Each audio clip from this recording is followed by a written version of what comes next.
السلام علیکم، میں ہوں رضا میکن، آپ دیکھ رہے ہیں آئی آر کے نیوز۔ آئیے جانتے ہیں آج کی کچھ تازہ ترین اپڈیٹ صدیق جان صاحب سے۔ عمران خان صاحب کا اڈیالہ سے بہت خوفناک اور خطرناک پیغام آیا ہے اس نظام کے لیے، موجودہ حکومت کے لیے۔ دیکھیں، عمران خان صاحب کے حوالے سے یہ ایک تاثر کچھ لوگوں نے دینا شروع کیا کہ عمران خان کوئی ڈیل کرنے جا رہے ہیں، تو عمران خان نے آج جو ریئیکٹ کیا ہے، اور یہ میں تو مسلسل یہ کہہ رہا تھا کہ جو بھی چابی والا کھلونا، جو بھی گھٹیا انسان یہ پروپیگنڈا کر رہا ہے کہ عمران خان کو ڈیل کر رہا ہے، وہ جا کے پہلے عمران خان کا ٹویٹر تو دیکھے کہ عمران خان کے ٹویٹر سے کس طرح کے بیانات آ رہے ہیں۔ اور میں سنا تھا، اصل میں نا آج کل آپ کو پتا ہے ٹی وی چینلوں کے اوپر اتنی زیادہ کنٹرول ہے کہ پہلے پروگرام ریکارڈ ہوتے ہیں اور وہ چلتے پھر ظاہر اپنے سلاٹ کے اندر ہیں، کوئی 7 بجے، کوئی 8 بجے، کوئی 10 بجے، کوئی 11 بجے۔ ہوا یہ کہ ایک تجزیہ کار نے اپنی طرف سے بہت بڑی خبر دی کہ عمران خان جناب وہ پیچھے ہٹ رہے ہیں، اور اب آپ کو اسٹیبلشمنٹ کے حوالے سے ان کے رویے میں لچک نظر آئے گی، بڑی نرمی نظر آئے گی۔ اور یہ وہ پروگرام ریکارڈڈ تھا، کوئی 4 بجے ریکارڈ ہوا یا 5 بجے ریکارڈ ہوا۔ جب وہ پروگرام چلنا تھا، اس سے پہلے عمران خان صاحب کے ٹویٹر اکاؤنٹ سے اتنا خوفناک ایک بیان آیا اس دن بھی کہ وہ سارا بیانیہ اڑا کے رکھ دیا عمران خان کے اس بیان نے، جو بیان اس دن عمران خان نے دیا۔ اچھا، پھر کہا گیا وہ دیکھیں جی، یہ جبران الیاس اور یہ اظہر مشوانی اور یہ باہر بیٹھے ہوئے سپوائلرز جو ہیں یہ سپائل کر رہے ہیں۔ بھائی، عمران خان کا وہ جو بیان ٹویٹ ہوا تھا اس دن بھی، وہ عمران خان صاحب نے اوپنلی میڈیا سے گفتگو کی تھی وہاں پہ۔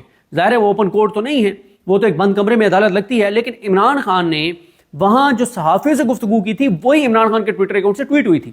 اور آج بھی جو عمران خان کا بیان ہے، یہ عمران خان نے وہاں میڈیا سے گفتگو کی ہے۔ اب عمران خان کے ٹویٹر پہ کیوں جاری کرنا پڑتا ہے تحریک انصاف کو؟ اس لیے جاری کرنا پڑتا ہے کہ عمران خان کا کوئی بیان کوئی چینل نہ رپورٹ کر سکتا ہے، نہ کوئی اخبار رپورٹ کر سکتا ہے۔ جب کوئی چینل اور اخبار رپورٹ نہیں کر سکتا تو تحریک انصاف پھر اپنے سوشل میڈیا پہ ڈالتی ہے، عمران خان کے ٹویٹر اکاؤنٹ پہ ڈالتی ہے۔ تو دیکھیں، ایک بات بڑی کلیئر ہے، اس وقت اگر ڈیل کی ضرورت ہے تو وہ اس نظام کو ہے، اگر ڈیل کی ضرورت ہے تو اس حکومت کو ہے، اگر عمران خان سے رحم کی اپیل کرنی ہے، رحم کی بھیک مانگنی ہے تو اس نظام نے مانگنی ہے۔ کیوں؟ کیونکہ عمران خان کے خلاف اس نظام نے پچھلے 2.5 سال میں جو کچھ کیا ہے، عمران خان کے جوتے کو بھی اس کی فرق نہیں پڑی۔ عمران خان کی عزت احترام میں اضافہ ہوا ہے، اس کے سیاسی قد کاٹ میں اضافہ ہوا ہے، عوام کے اندر اس کی محبت میں اضافہ ہوا ہے، اس کی پاپولیرٹی بڑھ رہی ہے۔ ہر روز جو نوجوان لڑکی اور لڑکا 18 سال کی عمر کو پہنچتا ہے اور اس کا ووٹ بن جاتا ہے، وہ عمران خان کا ووٹر ہے۔ اس وقت پورے پاکستان میں صورتحال آپ کے سامنے ہے۔ اور یہ جو موجودہ جو حکومت ہے، یہ نون لیگ والے، یہ تو جمعہ پڑھنے اپنے حلقوں میں مسجدوں میں نہیں جاتے، یہ جمعہ بھی پڑھنے جائیں اگر تو یہ اس مسجد میں اپنے حلقے کی جاتے ہیں جو کچھ سرکاری 4 دیواری کے اندر کوئی مسجد ہو تو وہاں جاتے ہیں۔ یہ تم جمعہ پڑھنے نہیں جا سکتے، یہ تو عید کی نمازیں پڑھنے نہیں جا سکتے، یہ تو کسی ڈھابے پہ چائے نہیں پی سکتے۔ یہ مطلب ڈھابے کو تو چھوڑ دیں، یہ بڑے شہروں میں کسی اچھی جگہ پہ بیٹھ کے چائے پینے کے لیے مشکل ہے، یہ بیٹھ نہیں سکتے، ادھر بھی چھوڑیں۔ اب قاضی فائز عیسیٰ جیسے گھٹیا انسان کو دیکھیں، وہ مکروہ انسان، غلیظ انسان، خبیث انسان جو تھا، وہ ہم کہتے تھے یہ پاکستان میں نہیں رہ سکے گا۔ یہ کسی نے نہیں سوچا تھا کہ اللہ تعالیٰ پاکستان پہ اور پاکستانیوں پہ ایسا کرم کرے گا اللہ تعالیٰ، اور ایسا شعور اللہ تعالیٰ پاکستانیوں کو دے گا، اور ایسی ہمت اللہ تعالیٰ پاکستانیوں کو دے گا کہ وہ قاضی فائز عیسیٰ باہر جہاں بھی ہے وہاں بھی بل میں چھپ کے بیٹھا ہوا ہے، وہاں بھی وہ باہر نہیں نکل سکتا۔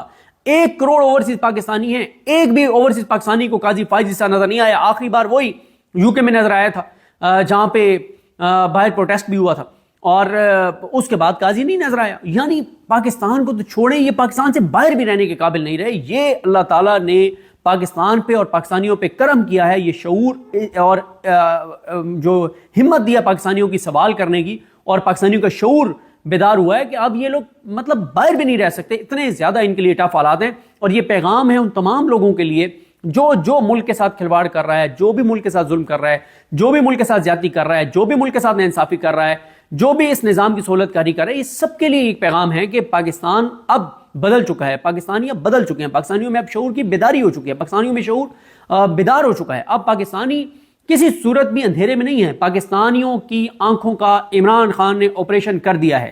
جو چیزیں پاکستانیوں کو پہلے نظر نہیں آتی تھی اب وہ ان کو دکھائی دیتی ہیں۔ اب حقیقت پاکستان کے لوگوں کو پتہ چلا ہے کہ پاکستان کے ساتھ کیا کیا جاتا رہا ہے اور کیا کیا جا رہا ہے۔ اب پھر ایک اور بات یہ ہے کہ دیکھیں، عمران خان، یہ جب بات ہوتی ہے کہ عمران خان ڈیل، بھائی عمران خان کو ڈیل کی کیا ضرورت ہے؟ عمران خان کے پاس 8 فروری کو قوم نے 2 تائی اکثریت دی، عدالتوں سے جھوٹے کیسز میں 2 میں وہ بری ہو چکا ہے، عمران خان اور نواز شریف میں ایک فرق سمجھنا ہوگا. نواز شریف کو ڈیل کی کیوں ضرورت تھی؟ کیونکہ وہ چور ڈاکو اور لٹیرے تھے, انہوں نے لوٹا, انہوں نے پیسہ پاکستان سے باہر بھیجا, پھر وہ سارا کو چوری پکڑی گئی. اب ایک تو میاں صاحب نے یہاں سے باہر جانا تھا, پلیٹلیٹس کی جعلی رپورٹیں بنائی گئی, ڈرامہ مکر فریب 2 نمبری کی گئی, یہاں سے ان کو ڈیل کے تحت باہر بھیجا گیا اسٹیبلشمنٹ کی طرف سے.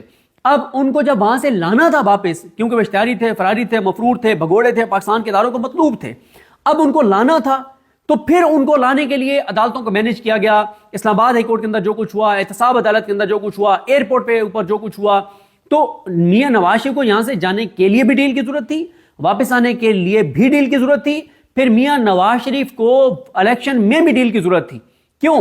دیکھیں 8 فروری کے دن تک 10 اپریل 2022 سے لے کے اور 8 فروری 2024 تک, اس دوران عمران خان کے خلاف کیا نہیں کیا گیا, وہ میں ابھی چیزیں دوبارہ پڑھ بھی دوں گا جو امیر عباس صاحب نے اپنے ٹویٹر اکاؤنٹ پہ ڈالی تھی. لیکن 8 فروری کو پاکستانیوں نے ان 2-2.5 سالوں میں ہونے والے تمام پروپیگنڈے کو, تمام بیانیے کو جوتے کی نوک پہ رکھا اور عمران خان کو 2 اکثریت دے دی. اب نواز شریف کو تو اپنی سیٹ یاسمین راشد سے اس کو مطلب وہ ہار گیا, اور اس کو جس طرح سے وہ سیٹ جتوائی گئی وہ آپ کے سامنے ہے. مانسیرا سے وہ ہار گئے, وہ اسی طرح سے یہ سارے مریم نواز میں شرافت سے ہار گئی, شہباز شریف ہار گئے, عالیہ حمزہ سے یہ حمزہ شہباز ہار گئے, خواجہ آصف ریحانہ ڈار صاحبہ سے ہار گئے, مطلب یہ سارے مطلب ہار گئے. تو عمران خان کو ڈیل کی بالکل ضرورت نہیں ہے.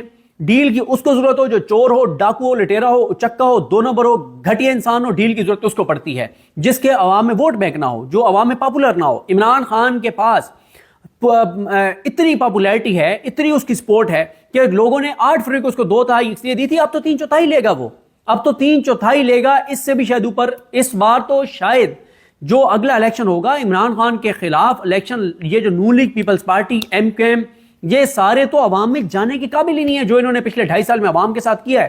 اور اب 8 فروری دوبارہ ریپیٹ نہیں ہوگا, یہ بھی میں آپ کو بتا دوں. 8 فروری کو لوگوں کو اندازہ نہیں تھا, اب لوگوں کو پتا ہے. اب جب الیکشن ہوں گے لوگ اس وقت تک گھیراؤ کر کے رکھیں گے اس عمارت کا جب تک لوگ فارم 45 نہیں لے لیں گے, جب تک اوریجنل فارم 47 نہیں لے لیں گے, اور اس دن کوئی فورس ان کو نہیں بچا سکے گی, ان چوروں ڈاکوں لٹیروں کو, 2 نمبری کرنے والوں کو. پاکستان میں آپ کے سیکیورٹی کے جتنے ادارے ہیں, ہمارے جتنے ادارے ہیں, ان کے سب امپلائیز کی تعداد اگر ملا لیں, پولیس, رینجرز, فوج, ایف سی, ساروں کی تعداد ملا لیں تو یہ 15 سے 20 لاکھ ہوں گے. لیکن الیکشن ڈے کے اوپر کتنے پاکستانی نکلتے ہیں؟ 5-6 کروڑ لوگ نکلتے ہیں ووٹ ڈالنے کے لیے. تو 5-6 کروڑ لوگوں کا مینڈیٹ اگلی بار چوری نہیں ہو سکے گا. اب لوگوں کو پتہ چل گیا ہے کہ کس طرح سے وارداتیں ہوتی ہیں, اگلی بار لوگ یہ وارداتیں نہیں ہونے دیں گے, اور جو مرضی آپ کر لیں گے لوگ نہیں ہونے دیں گے. اب عمران خان صاحب جو ہیں ان کے بارے میں ایک تاثر دینے کی کوشش کی گئی کہ وہ کوئی ڈیل کرنا چاہتے ہیں. عمران خان نے ابھی جو بیان جاری کیا وہ بہت خوفناک اور خطرناک ہے, اور میں یہ سمجھتا ہوں کہ بڑا یہ جو ڈرامہ کیا جا رہا ہے, اس ڈرامے کو بڑا دھچکا لگا ہے, یہ جو مذاکرات والا ڈرامہ ہے. تو ناظرین یہ تھی اہم اپڈیٹس جو آپ نے جانی صدیق جان کی زبانی. تو ناظرین جڑے رہیے مزید اپڈیٹس کے لیے ہمارے چینل کے ساتھ. اپنا اور اس چینل کا خیال رکھیے گا. اسی کے ساتھ اپنے میزبان رضا میکن کو اجازت دیجیے. اللہ حافظ.